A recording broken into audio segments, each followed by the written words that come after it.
Welcome to my third video, day 3 draft meta analysis of the International 8. We have another 4 new heroes to discuss, so let's jump right into it. We already went over this hero in the day 1 post, but I just want to mention real quick, Pugna started off with a very bad win rate, only winning 1 out of 7 games, and I mentioned how surprising that was. Went through the games and told you guys, you can see in that video how most people are building all kinds of items, but skipping the Ether Lens, which is actually the most important item for Pugna, and should be bought first.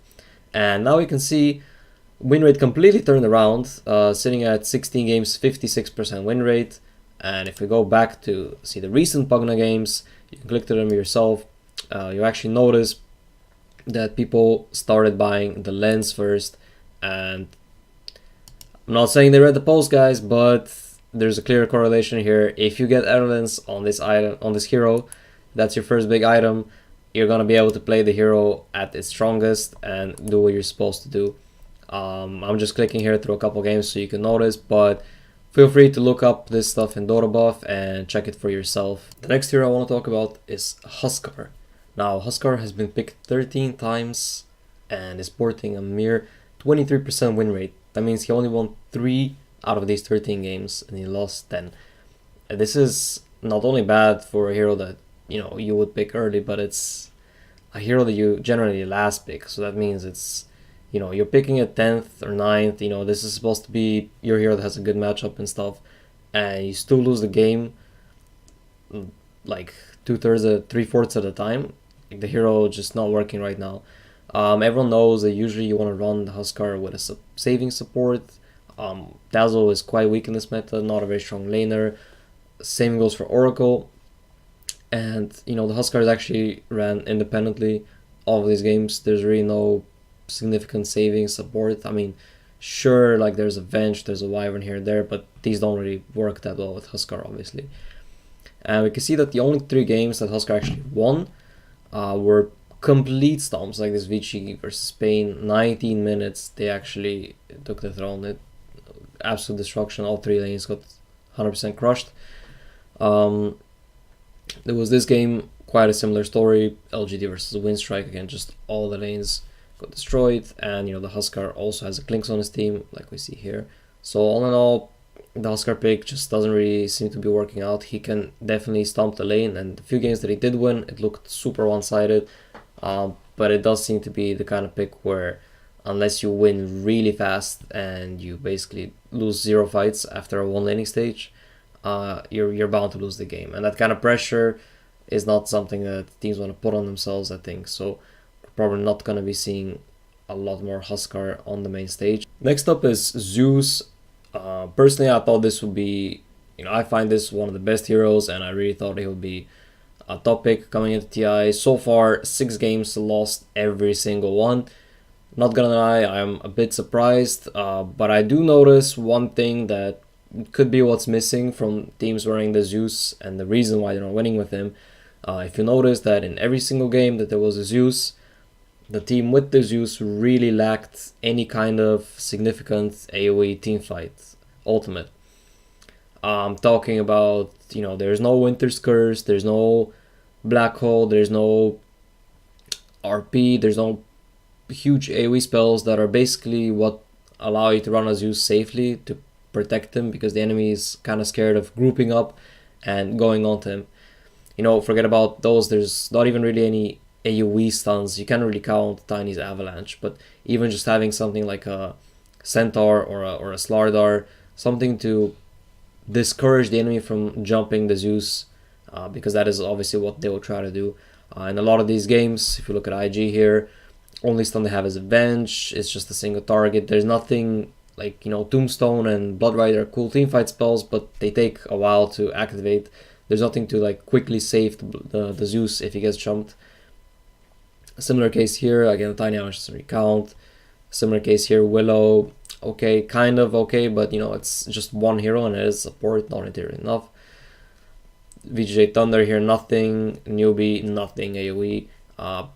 Here, I guess, with Windstrike, Treant is the only thing that comes kind of close to what I'm talking about. But if you, for example, manage to get Winter Wyvern and Zeus on the same team, suddenly you're looking at something very different, a very different situation. And you might think, or even like a Zeus Enigma, right? That's difficult to run. How do you actually run this? But the Zeus can be a support too. He can be mid. You can really run the Zeus anywhere. It doesn't have to be one of these roles. Or of course the classic combo Zeus and Void. There you go. You can run the Zeus off lane or mid, whatever you want, and have a carry Void. And suddenly, how do you jump this Zeus when that means you're jumping and letting yourself get chronoed? I think teams really need to try out this kind of combination, this kind of lineup for the Zeus to really make him work, because obviously so far these single target lineups that can really protect the Zeus are just not working out, and he's been losing every single game. But I really don't think that's the hero's fault per se, because the hero is really strong in this meta, strong against all these Invis heroes, all these blink reliant heroes, all these high HP heroes with the percentage damage, etc. Then we have the Keeper of the Light. A couple people asked me about this hero.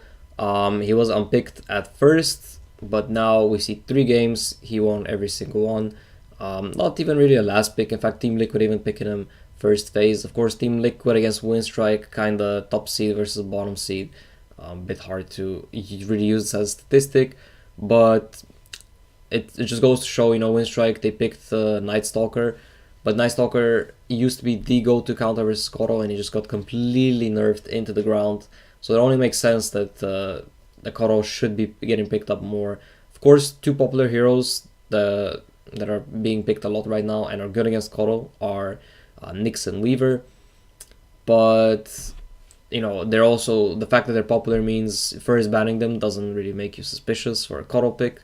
A lot of teams are already first banning them, so I think we could definitely see a bit more Koro.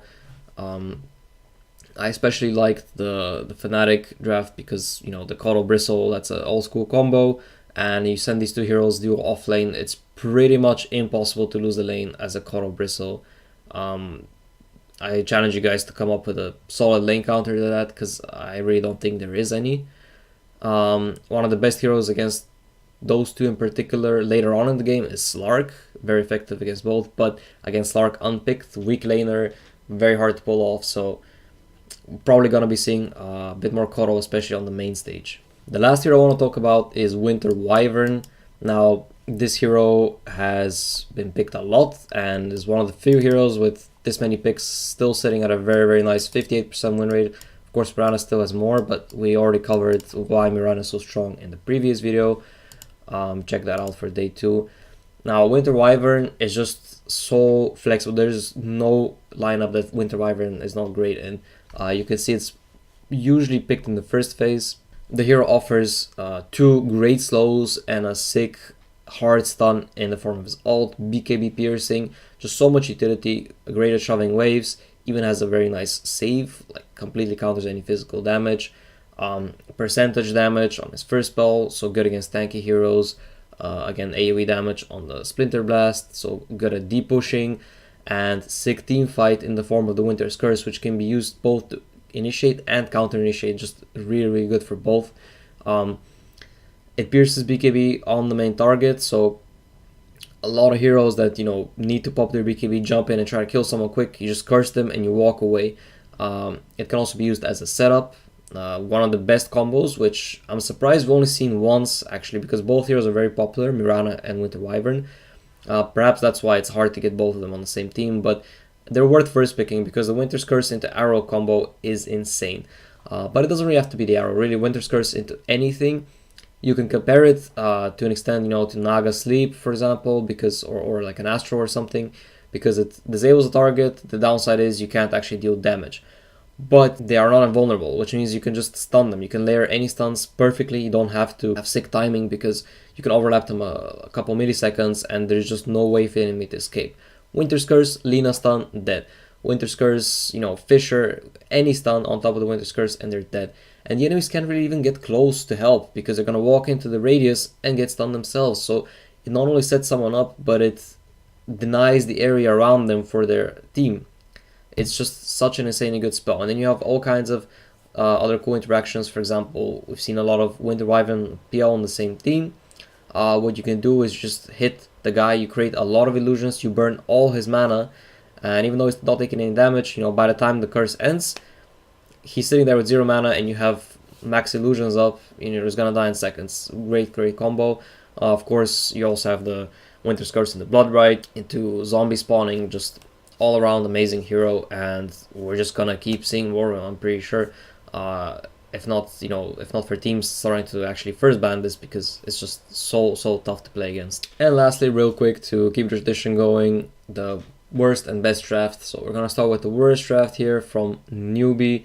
Kind of ironic because they were the ones who had the best draft yesterday, I believe, or day one. But here they went for a last pick Medusa. Now the casters cover this if you guys watch this game live, and of course this last pick Brood, not countered, easy game. It's definitely Newbie's fault for kind of not seeing this coming. VGG Storm play a lot of Brood, and their lineup is very vulnerable to Brood. But even bigger issue is this last pick Medusa. Now you want your last pick hero to have a good matchup to be able to actually carry the game, right? That's the point of the last pick hero. You see as much as you're going to see of the enemy lineup, and they picked this Medusa into Coral. Again, they talked about it on the stream, but Coral's mana leak, percentage based. Medusa really needs her mana. Medusa cannot really afford to buy all these items to deal with the mana leak, and it's just a hard counter. Coral also plays from a very long range. His Blinding Light makes Medusa's DPS pitiful. Again, the Medusa can't. You don't want to pick a Medusa if you're gonna have to rush a BKB, and even if you do rush a BKB, you're a slow hero without any catch. So what's stopping the enemies from just walking away from this BKB Medusa? It just really doesn't make sense. And we saw in the game, not just that, even like how Medusa plays around the map. Like, she's slow, and in this game so many times Medusa got caught out. Like, one guy, Necro with the Yules or whatever, finds her, stops her TP. Koro runs there with his crazy move speed, recalls any other core like the Brute or the Wraith King, and they just kill this Medusa. And it's so tough to play, and picking that as your supposed game-winning pick into one of the hardest counters, they just deserve to lose. They still, they tried, they played quite decent considering the circumstances, but very bad draft. And now the good draft, or the best draft, let's say, Team Liquid versus EG game 1. I really like this. There's a lot of things going on here. So EG and Liquid obviously both doing really well so far. EG especially have had some of the best drafts in my opinion. So Liquid essentially managing to outdraft him here, I found really impressive. We see Liquid opening with the bench pick, pretty safe. Most picked hero, can go anywhere, doesn't say anything. It is, obviously setting up for some kind of physical damage threat, minus armor damage boost. So EG respond with Tiny Lich. Lich I haven't seen too much, but the armor really helps. Strong laner. Tiny obviously also has his armor, strong laner. And then Liquid immediately go back for the Phoenix. You have two heroes that are very good against physical damage, but weak against magic. So Phoenix heavy magic damage. Also, both of them are not really good at killing the egg. Liquid obviously immediately bans Weaver Mirana, two heroes good at killing the egg. Mobile, because their support duo now lacks catch. Obviously, it's not for sure that this is a support Phoenix, but can assume so. Ursa, EG responds with an Ursa pick, obvious counter to Phoenix, but Liquid was completely ready for this, and they immediately take the Matama Man Venomancer. Now Venomancer makes Ursa's life so hard. Ursa all about jumping someone, finding the jump, getting on top of him. If Ursa gets the hit, he can kill anyone, but the issue is when you don't get the hit. And against the Venom, it's so difficult. The snakes cancelling your blink, slowing your move speed. If you ever get guild, you kind of have to ulti, or otherwise you're not reaching anyone ever again. But then if you ulti, and you're not actually hitting anyone in the process, you can't just use ulti every time you get guild. So really nice counter pick. At this point, the Rubik from EG, I feel like this is where they kind of dropped the ball. I'm really not seeing what the Rubik is offering here. Yeah, he can steal snakes, but it's really not great. I would have liked to see them pick some kind of roamer. Can't say, like, nothing amazing springs to mind, obviously, but I feel like this Rubik is just not the way to go. Liquid respond with the Clinks. At this point, they go a bit back for the physical damage, so now they have great physical with Venge and Clinks, and insane magic damage between Phoenix and Veno. They ban the Brute because it's an obvious issue when they have this mass single target right click lineup. They have no hero to deal with the Brood. EG actually banned the Shaker first, so that might have made it a little bit obvious. And then last pick Drow, which they put off lane. Really cool. Even when Drow is safe lane, you know, it's not really the hero that wins the game generally. Like, she gives the aura, so that usually it's the mid hero that shines, like some kind of strong ranged hero with an aura, or some kind of offlane Ench that wrecks with the aura. And, you know, Liquid take it a step further and they say, you know what, Drow is not the one that's going to be carrying it, she's just there for the aura, and they give it to Mind Control to play it offlane. Of course, it's still, like, they're still dueling, it's not like he's solo trying jungle or something, but it's really cool how they just have this Veno clinks. And yeah, you might think, okay, Veno is technically the off lane. Yeah, they did put him in the harder lane, but at the end of the day, it doesn't matter who's on what lane. It's just, it fits so well. They have 5 ranged heroes, strong physical, strong magical damage, and the last pick from EG against Spectre, it is not bad against Drow strat. It's good for getting on top of heroes, but it made their Tricore be basically all melee, Tiny, Spectre, Ursa, and then their support duo is a Lich Rubik, which, again, Lich opener is okay, it's good for winning lanes, but when you have Rubik Lich, like, none of your heroes really offer team fight other than a Haunt, but the Haunt alone is not good enough. Meanwhile, you're dealing with this Phoenix Veno, insane team fight from Liquid, so basically really nice draft from Liquid. Alright guys, thanks for watching. Let me know what you thought in the comments. Check out the previous days as well if you want to see some of my predictions for future games.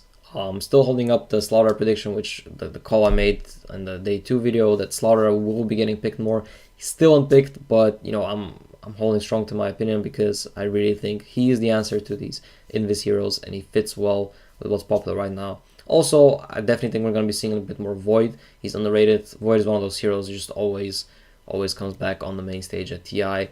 We have seen a couple of Void games, and he has been doing really well, so it would make sense to have more Void soon.